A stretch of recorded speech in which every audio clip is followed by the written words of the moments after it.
आज ट्रैफिक वाले देखिए, जब देखो जब पीछे से फोटो खींच ले रहे हैं, उनको मालूम भी नहीं पड़ता कि उनके ऊपर केस हो गया है। पूरे भिवंडी में कुल कितने रिक्शा हो गए कि 2 सीट से ज़्यादा बैठा लोगे तो हम आपके ऊपर केस कर देंगे।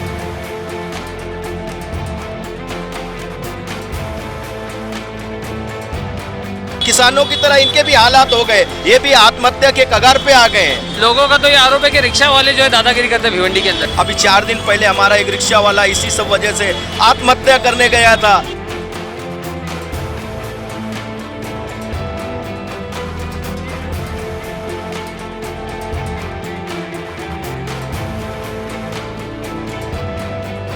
तो मेहनत करने के बाद बैंक का हफ्ता का पैसा नहीं निकाल पाते। अगर अभी तक आपने दवाइस को सब्सक्राइब नहीं किया है तो प्लीज अभी सब्सक्राइब करें। इरफान भाई क्या कहेंगे, आज जो ये प्रोग्राम हुआ है तो ये किस सिलसिले में हुआ है और इसके पीछे किन लोगों ने मतलब मेहनत की थी? ये प्रोग्राम हर साल जो है हम लोग एसटी पे मनाते थे, मगर इस बार यहाँ पे मनाया जा रहा है।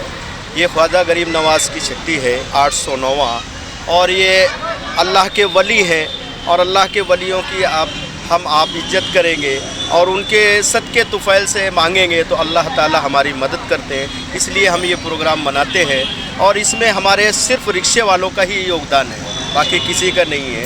रिक्शा वाले और ये अपना दीना भाई जो नगर सेवक हैं और यासीन मोमिल जो एडवोकेट हैं हमारे रिक्शा यूनियन के कानूनी सलाहकार, उनके नेतृत्व में हम लोग ये काम कर रहे हैं। और हम पर जब भी कोई मसला मसाइल आता है तो हम खुद ही इतने ताकत वाले हैं। पूरे भिवंडी में 20,000, हमको ना आमदार की ना खासदार की ना किसी की ज़रूरत नहीं। अगर हमारे रिक्शे वालों में एकता आ जाए तो हमको किसी की ज़रूरत नहीं है, मगर हमारे आपस में बटे होने की वजह से कभी ये आमदार, कभी वो आमदार, कभी वो खासदार, कभी ये पार्टी, कभी वो पार्टी। सिर्फ हमारा मकसद ये है कि हमारे रिक्शे वालों पे अगर अत्याचार होता है तो हमको रात भर नींद नहीं आती। फिर हम सोचते हैं कि किस तरीके से हमारे रिक्शे वालों की मदद की जाए, किस तरीके से हमारे रिक्शे वालों पे आज ट्रैफिक वाले देखिए, जब देखो जब पीछे से फ़ोटो खींच ले रहे हैं, उनको मालूम भी नहीं पड़ता कि उनके ऊपर केस हो गया है। अभी नया कानून, फिर लॉकडाउन, अभी ट्रैफिक इंचार्ज एसटी पे जाके बोल रहा है कि 2 सीट से ज़्यादा बैठा लोगे तो हम आपके ऊपर केस कर देंगे। रिक्शा वाले करें तो क्या, ये किसानों की तरह इनके भी हालात हो गए, ये भी आत्महत्या के कगार पे आ गए हैं।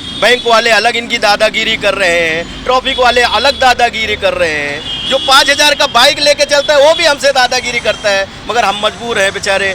हम लोगों का तो ये आरोप है कि रिक्शा वाले जो है दादागिरी करते हैं भिवंडी के अंदर। ये बात जो गलत है साहब। हमारे रिक्शे वाले वो बड़ा आदमी बनने के लिए नहीं, सिर्फ अपना और अपने बच्चों का पेट पालने के लिए धंधा करते हैं। वो बड़ा आदमी बनने का उनका है ही नहीं है। वो 200 रुपया 400 रुपया ले जाके अपने बाल बच्चों को, अपने बच्चों को शिक्षा दिलाने के लिए, दारू दरमद के लिए, इसके लिए वो बेचारे करते हैं। जैसा आपने बताया कि पुलिस वाले पीछे से फोटो खींच लेते हैं, तो ये क्या उनके कानून में आता है कि पीछे से फोटो खींच के चालान काट लो? बिल्कुल कानून में नहीं आता, मगर उनकी दादागिरी है। जाके उनसे बैठ के बात करो तो बोलते हैं ठीक है, तुमको कोर्ट में जाना है, जहाँ जाना है जाओ। इस तरीके से दादागिरी की भाषा वापरते हैं। अच्छा, तो इसके ऊपर कभी आप लोगों ने मतलब आपका मोर्चा लेके या ऊपर मतलब जो ये लोग करते थे उनके ऊपर के अधिकारियों से कभी मुलाकात नहीं की?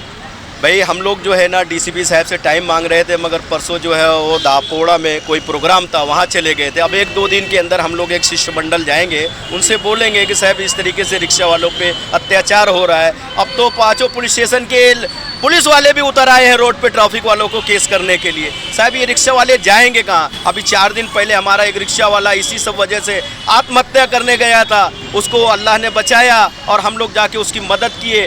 साहब इस तरीके से अगर हालात रहे तो हमारे रिक्शे वाले वाकई आत्महत्या करेंगे, इसका जवाबदार प्रशासन रहेगा। हम पूरे भिवंडी में कुल कितने रिक्शा हो गए? पूरे भिवंडी में 20,000 रिक्शा है। 20,000 रिक्शा है। अच्छा, तो ये सभी 2 शिफ्ट में चलते हैं किस तरह से? कहीं कहीं 2 शिफ्ट में चलते हैं और हालात ऐसे कि धंधा है ही नहीं, इसलिए एक ही शिफ्ट में। और यहाँ तक कि वो मेहनत करने के बाद बैंक का हफ्ता का पैसा नहीं निकाल पाते, ऐसे हालात हो गए। आपकी मतलब भिवंडी में कितनी संगठना है रिक्शे की? भिवंडी में 21 रिक्शा यूनियन है, उन सब का मैं महासंघ का अध्यक्ष हूँ। अच्छा, उस पूरे यूनियन का, रिक्शा यूनियन का मैं अध्यक्ष हूँ। और जब भी कोई समस्या आती है तो वो लोग हमारे पास आते हैं और हम उनका निवारण करते हैं।